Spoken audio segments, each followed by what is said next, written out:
नमस्कार, आप देख रहे हैं न्यूज तक। मैं हूं आपके साथ अनुराधा तंवर। बिहार किसका? जी हां, ये सवाल आज हर किसी के जहन में है क्योंकि बिहार में होने वाले हैं विधानसभा चुनावों में वक्त थोड़ा कम हो गया है क्योंकि अगले कुछ दिनों में हो सकता है कि बिहार चुनाव की तारीखों का ऐलान हो जाए। लेकिन उससे पहले एक और विषय है बिहार चुनाव से जुड़ा हुआ जिस पर काफी लोगों की नजरें हैं। वो विषय है सीट शेयरिंग। जी हाँ, सीट बंटवारा। 243 कुल बिहार में विधानसभा सीटें हैं। महागठबंधन और एनडीए दोनों अपने अपने जो राजनीतिक दल हैं उनमें किस तरीके से सीट का बंटवारा करेंगे, ये वो सवाल है जिसका जवाब अभी तक किसी के पास औपचारिक तौर पर नहीं है। बात करेंगे महागठबंधन की क्योंकि महागठबंधन में अब सीट शेयरिंग को लेकर लालू यादव की एंट्री हो चुकी है। जी हां, आरजेडी प्रमुख लालू यादव सीट शेयरिंग के मसले पर अब काफी चीजें उनकी तरफ से आ रही हैं सोर्सेस के हवाले से। जैसे कि अब एक बड़ी जो खबर आ रही है वो ये कि लालू यादव कांग्रेस के तौर तरीके से खुश नहीं हैं और सीट शेयरिंग को लेकर भी वो पूछ रहे हैं कि पहले आप अपने कैंडिडेट बताइए, उसके बाद सीट शेयरिंग की बात आगे बढ़ेगी। तमाम विषयों पर बातचीत करेंगे। हमारे साथ वरिष्ठ पत्रकार विजय विद्रोही जुड़ रहे हैं। बहुत स्वागत विजय जी आपका।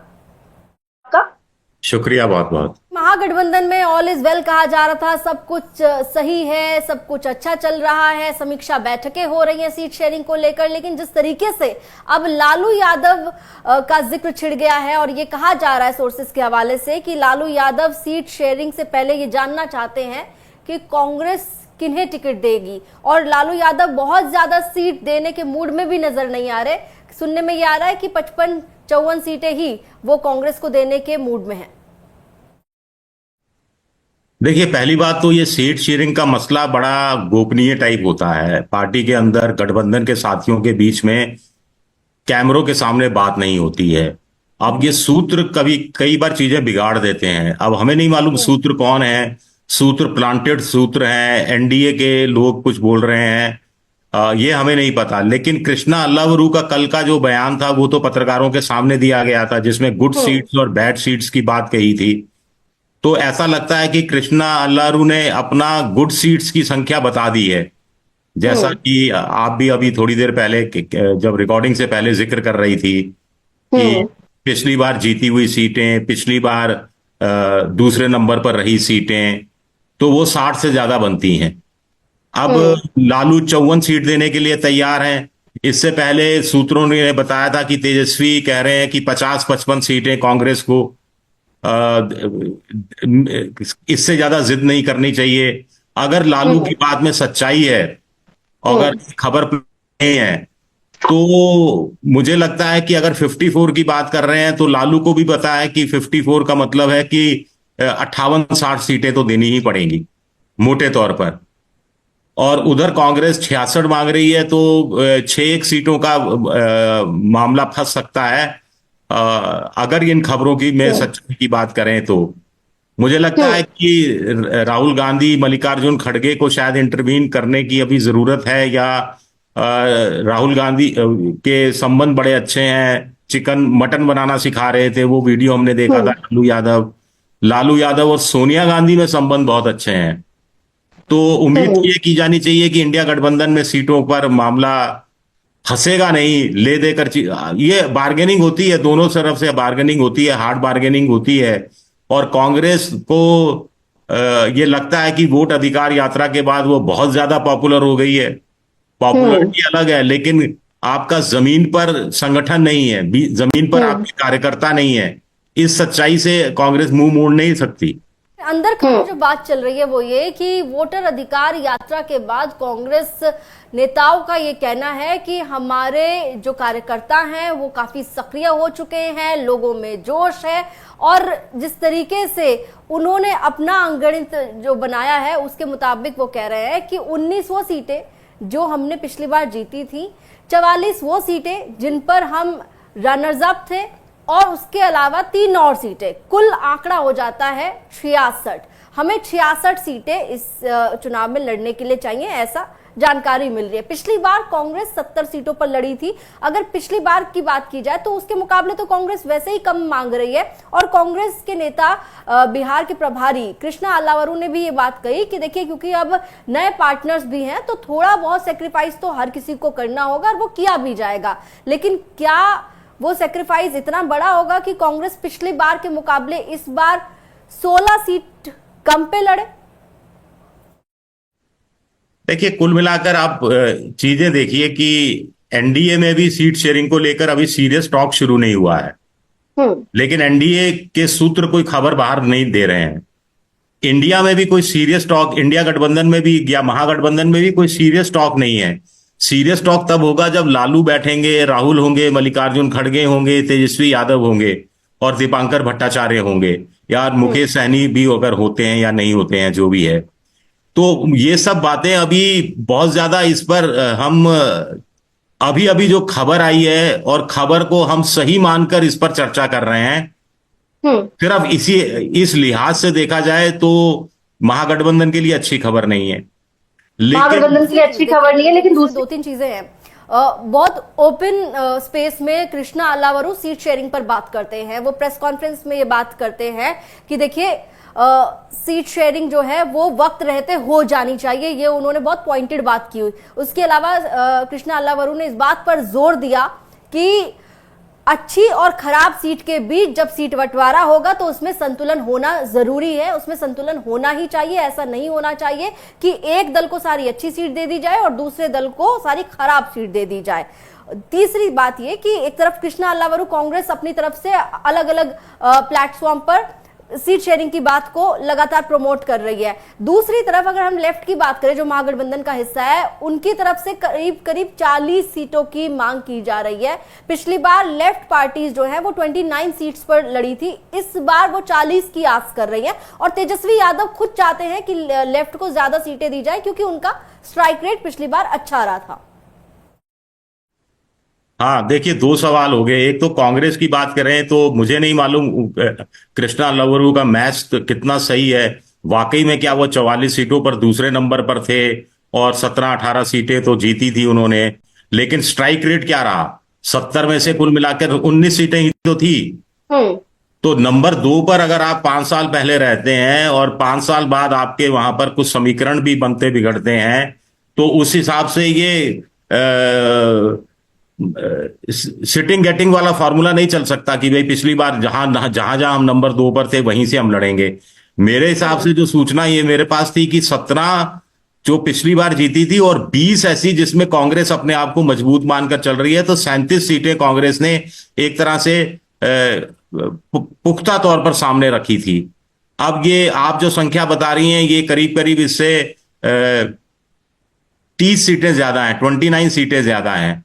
तो मुझे लगता है कि कांग्रेस भी जानती है कि जो वो मांग रहे हैं वो मिलने वाला नहीं है, लेकिन थोड़ा सा अपना अपर हैंड अपनी साबित करने की कोशिश की जा रही है। जहां तक लेफ्ट की बात है तो सीपीएम जो माले 19 सीटों पर लड़कर 13 पर जीते थे। उनका जो वाम दल के अन्य सहयोगी हैं, सीपीआई है, सीपीएम है, ये सब मिलाकर 29 सीटों पर लड़े थे।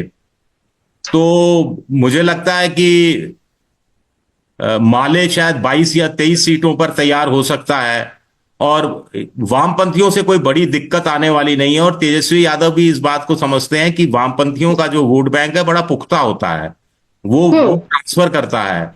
वो जो भी उनके इलाके से उम्मीदवार है, जिस भी पार्टी का है, उसके साथ लाल झंडा उठाकर चल देता है। और इससे ठीक है, ठीक है। इसमें एक और चीज विजय जी, जो बात आप कह रहे हैं कि ठीक है, चलिए, अगर ये बात है कि लेफ्ट जो है वो बहुत ज्यादा बार्गेन ना भी करे, पिछली बार के मुकाबले उसको 3-4 सीटें भी ज्यादा मिल जाए, तो 3-4 सीटें बाकी आरजेडी और कांग्रेस अपनी तरफ से घटा भी दे। लेकिन इसमें एक और चीज ये है कि वीआईपी भी है। पिछली बार वीआईपी सीट शेयरिंग के मुद्दे पर नाराज होकर एनडीए का हिस्सा बन गई थी। फिर इसके अलावा क्योंकि अब झारखंड मुक्ति मोर्चा भी है, इसके अलावा पशुपतिनाथ पारस भी है, उनको भी सेटल करना है, तो सीटें तो कम करनी पड़ेंगी। हाँ, हो सकता है। अब देखिए, आपके हिसाब से 66 कांग्रेस, 40 वाम मोर्चा, 106, मुकेश सहनी कम से कम 10-12 सीटों से कम पर तैयार नहीं होंगे, तो 118 के आसपास हो गई। पशुपतिनाथ पारस को 3 सीटें दी जाए तो 122 हो गई। तो क्या लालू की पार्टी 100 सीटों पर ही 120 सीटों पर ही चुनाव लड़ेगी? इसका मतलब पिछली बार वो 143 प्लस सीटों पर चुनाव लड़ी थी, तो क्या 140 प्लस तो था ही, मुझे एग्जैक्ट ध्यान नहीं। तो और इस बार भी कि 140 से ज्यादा पर ही लड़ेंगे, मतलब तेजस्वी यादव की पार्टी कई नेताओं की ओर से कहा गया ये, तेजस्वी यादव भी कई मोर्चों पर कहते हुए नजर आए कि ज्यादा सीटों पर लड़ेंगे। नहीं, तेजस्वी यादव ये भी कहते नजर आए कि अगर कांग्रेस 50-55 पर तैयार हो जाती है तो हम भी 140 से नीचे आ जाएंगे, हमें कोई चिंता नहीं है, हम भी झारखंड मुक्ति मोर्चा, पशुपतिनाथ पारस इनको संभाल लेंगे, अपने हिस्से में से कुछ सीटें दे देंगे। ऐसी बातें कही जा रही थी। लेकिन अब कांग्रेस को तय करना पड़ेगा कि बढ़ी हुई सीटें चाहिए या गुड सीट्स चाहिए। मुझे लगता है वो गुड सीट्स की संख्या बढ़ाना चाहते हैं, इसीलिए बढ़ी हुई सीटों का दावा कर रहे हैं। मुझे तो लगता है कि कांग्रेस 55 सीटों पर, 55 और 55-58 सीटों पर मुझे लगता है तैयार हो जाएगी। लेकिन दूसरी तरफ लालू यादव इस बात से भी नाराज बताए जा रहे हैं कि राहुल गांधी तेजस्वी का नाम सीएम के तौर पर लेने से बचते नजर आते हैं। तेजस्वी ने तो राहुल को अगला पीएम मान लिया है, बता दिया है, ऐलान कर दिया, लेकिन तेजस्वी यादव और राहुल गांधी जब साथ साथ होते हैं तो राहुल गांधी से सवाल पूछा जाता है पत्रकारों की ओर से कि आप का मुख्यमंत्री का चेहरा कौन होगा, तो वो तेजस्वी यादव का नाम नहीं लेते हैं, और तेजस्वी यादव का नाम नहीं लिया जा रहा है। इस बात से भी नाराज बताए जा रहे हैं लालू यादव। अब मुझे नहीं मालूम ये नाराजगी लालू यादव जैसे इतने सीनियर नेता को सूट करती है या नहीं करती है, क्योंकि ये हैरानी की बात है। क्योंकि मुख्यमंत्री का चेहरा किसी को पेश करना है नहीं करना है, ये सारी पार्टियां मिलकर तय करेंगी। इसके लिए बड़ी बैठक होगी और एक बड़ी सभा में ऐलान होगा, वो एक स्ट्रेटेजी बनाई जाएगी, उसमें नफा नुकसान तोला जाएगा। और फिर एक सीएम अगर तेजस्वी यादव घोषित होंगे तो कांग्रेस ये भी चाहेगी कि डिप्टी सीएम कम से कम राजेश राम, जो दलित है, महादलित है, उनका नाम सामने आए, या फिर एक डिप्टी सीएम और हो। और ऐसे में जनता के बीच में अच्छा मैसेज नहीं जाता। जनता को लगता है कि देखिए अभी तो चुनाव हुआ नहीं है, अभी तो हम एसआईआर को लेकर भटक रहे हैं, और ये नेताओं को अपनी अपनी, कोई मुख्यमंत्री बनने के लिए उतावला फिर रहा है, कोई डिप्टी सीएम बनने के लिए उतावला फिर रहा है। तो ये पॉजिटिव मैसेज जनता के बीच में जाता नहीं है।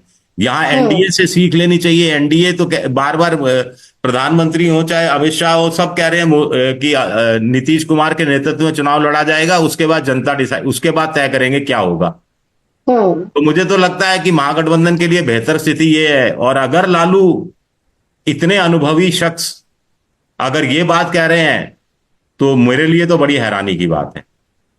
एक आखिरी सवाल विजय जी की, बहुत पहले उनका एक बयान सामने आया था जब इंडिया ब्लॉक का बना था उस वक्त पर, कि हम फ्लेक्सिबल अप्रोच रखेंगे अपने अलायंस पार्टनर्स के साथ। इस वक्त जो कांग्रेस का स्टाइल ऑफ वर्किंग नजर आ रहा है, स्पेशली अगर हम बिहार के कॉन्टेक्स्ट में बात करें, सीट शेयरिंग के कॉन्टेक्स्ट में बात करें, लग रहा है कि अप्रोच कांग्रेस की फ्लेक्सिबल है अभी। देखिए, मैं आपसे कह रहा हूं कि सीट शेयरिंग में दूसरे दर्जे के, तीसरे दर्जे के, दर्जा से मतलब कि जिन अपनी पार्टी में जो हायरार्की में नीचे आते हैं, वो नेताओं की बयानबाजी अलग होती है, और पार्टी के आला कमान का बयान देना या कोई निर्णय की स्थिति पर पहुंचना वो अलग होता है। तो अभी तो ये सिर्फ दावे हैं, और इनको सिर्फ दावे के रूप में मेरे हिसाब से लिया जाना चाहिए। मतलब कि थोड़ा बहुत तो प्रेशर हर पार्टी बनाती है। वाम मोर्चा भी जब आप कह रही हैं कि 40 सीटें मांग रहा है, तो वो प्रेशर तो हर कोई बढ़ा ही रहा है, और जरूरी भी है। उनको लगता है कि देखिए, जब तक बच्चा रोता नहीं है तब तक माँ दूध भी नहीं पिलाती, तो थोड़ा सा तो रोना चिल्लाना पड़ता है। बिल्कुल देखेंगे कि वाकई अगर ये प्रेशर टैक्टिक्स है कि प्रेशर बिल्ड करके सीट शेयरिंग के मुद्दे पर थोड़ा दबाव बनाया जाए, ये दबाव किसी काम आता है कांग्रेस के, या फिर जिस तरीके से राहुल गांधी बताए जा रहे हैं कि बहुत ज्यादा सीट देने के मूड में नजर नहीं आ रहा है कांग्रेस को, पहले कैंडिडेट के बारे में जानकारी चाहते हैं, उसके बाद सीट शेयरिंग पर बात आगे बढ़ाने की बात हो रही है। क्या ऐसा वाकई में देखने के लिए मिलेगा? सीट शेयरिंग पर क्या फैसला होगा इंडिया गठबंधन में, ये वक्त बताएगा। लेकिन अभी फिलहाल चर्चाएं तेज हैं दोनों खेमों में कि चाहे बात एनडीए की कर ले या इंडिया गठबंधन की कर ले, महागठबंधन की कर ले, कि सीट शेयरिंग पर फाइनल फैसला क्या होता है, किसके हिस्से कितनी सीटें आती हैं। जब ये फैसला होगा आपको बताया जाएगा। बहुत बहुत शुक्रिया तमाम बातचीत के लिए विजय जी आपका। शुक्रिया।